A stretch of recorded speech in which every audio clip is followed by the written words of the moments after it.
안녕하세요 여러분. 오늘 하루도 평안하고 좋은 하루 보내셨죠? 우리 요새 이스라엘의 12지파 이렇게 공부하고 있습니다.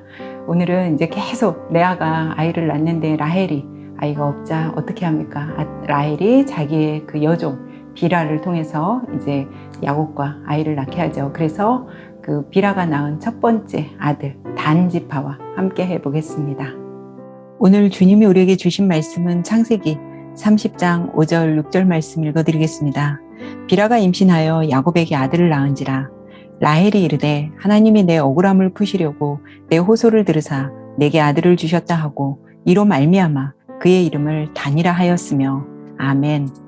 레아가 4명의 아들을 낳는 동안 정작 야곱의 사랑을 독차지한 라헬은 아들이 없었습니다. 불안하고 초조해진 라헬은 자신의 여종 비라를 통해서라도 자식을 얻고 싶어 야곱과 비라를 동침하게 합니다. 라헬의 원대로 비라가 아들을 낳습니다. 그 아들이 바로 단입니다. 단이라는 이름의 뜻은 억울함을 푸심입니다. 다니엘이라는 이름과 단은 같은 뜻입니다. 단이와 단은 판단, 심판이라는 뜻입니다.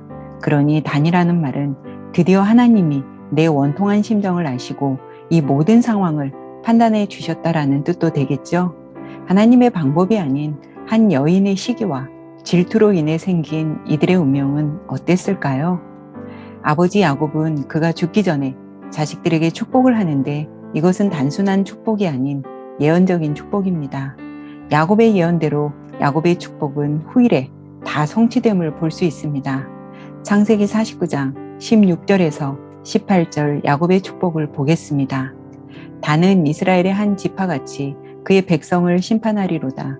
단은 길섭의 뱀이요 샛길의 독사로다. 말굽을 물어서 그 탄자를 뒤로 떨어지게 하리로다. 여호와여 나는 주의 구원을 기다리나이다. 아멘. 이 말씀으로 보아 단의 별명이 뱀인 듯 보이고 자기 백성을 심판한다는 불길한 미래에 대한 예언인 것 같습니다. 단지파에 대한 얘기를 성경 열왕기상에서 한번 살펴보겠습니다. 솔로몬이 죽고 이스라엘이 남유다와 북이스라엘로 나뉩니다. 나라가 분열된 후 남유다 왕은 솔로몬의 아들 르호보암이, 북이스라엘은 여로보암이 초대왕이 됩니다. 갑자기 나라가 나뉘고 백성들의 마음도 많이 혼란스러웠겠죠. 그런데 여로보암이 왕이 되긴 했지만 한 가지 불안한 생각이 엄습합니다. 이스라엘 백성들은 1년에 적어도 3차례는 절기를 지키러 예루살렘 성전으로 가야 합니다. 그런데 북쪽에 있는 사람들이 절기를 지키러 예루살렘에 갔다가 혹여 자신을 죽이고 유다 왕 르호보암에게 돌아갈 것 같은 불길한 생각이 든 겁니다. 그래서 여로보암이 어떻게 하나요? 금송아지를 2개 만들어 하나는 베델에 두고 하나는 단에 둡니다. 그리고 백성들에게 명령하죠. 너희가 다시는 예루살렘에 올라가 제사를 드릴 필요 없다. 너희 신을 베델과 단에 두었으니 이곳에서 제사를 드리라고 합니다. 그러니 단지파가 살고 있는 그 지역 자체가 얼마나 우상 숭배로 덮여 쌓였는지 말씀드리지 않아도 알겠죠? 신명기 33장 모세의 축복을 보겠습니다. 단에 대하여는 일렀으되 단은 바산에서 뛰어나오는 사자의 새끼로다. 아멘.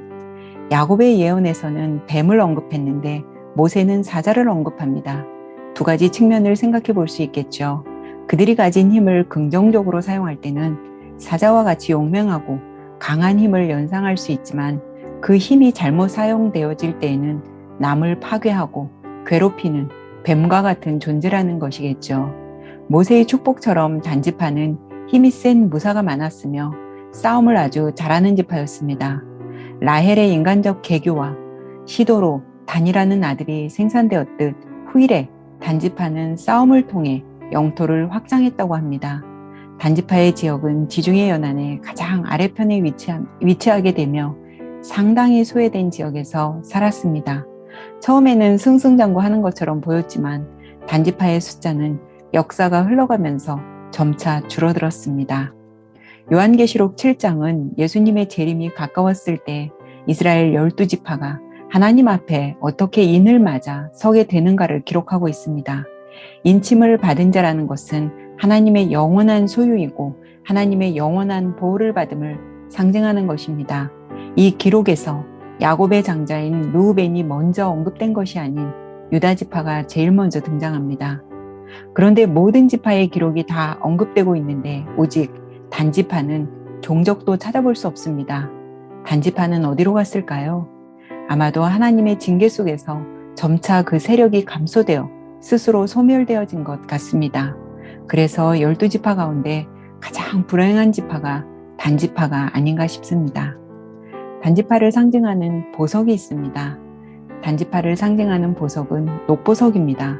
중동 지방에서 녹보석은 두 가지를 상징한다고 합니다. 하나는 정복자를, 또 하나는 파괴자를 상징합니다. 전쟁을 해서 이기게 되면 이긴 측 병사들이 달고 다니던 보석이 바로 녹보석이라고 합니다. 처음에는 혈기왕성하여 승승장구하는 것처럼 보여지던 단지파, 결국 역사 속에서 소멸되고 말았습니다. 자신의 시기와 욕심을 위해 여종을 통해서라도 아들을 낳아야만 했던 라헬, 이것은 하나님의 방법이 아니었죠. 단지파를 상징하는 녹보석처럼 정복하고 승리하는 것은 분명 기쁜 일입니다. 그러나 어떻게 정복하고 승리했느냐가 문제겠죠. 올바른 방법과 수단을 사용해서 승리해야 합니다. 오늘 밤 나는 하나님의 방법대로 살아가고 있는지 묵상하고 주무셨으면 좋겠습니다. 오늘도 수고 많이 하셨고 좋은 밤, 편안한 밤 되세요. 우리는 내일 뵙겠습니다.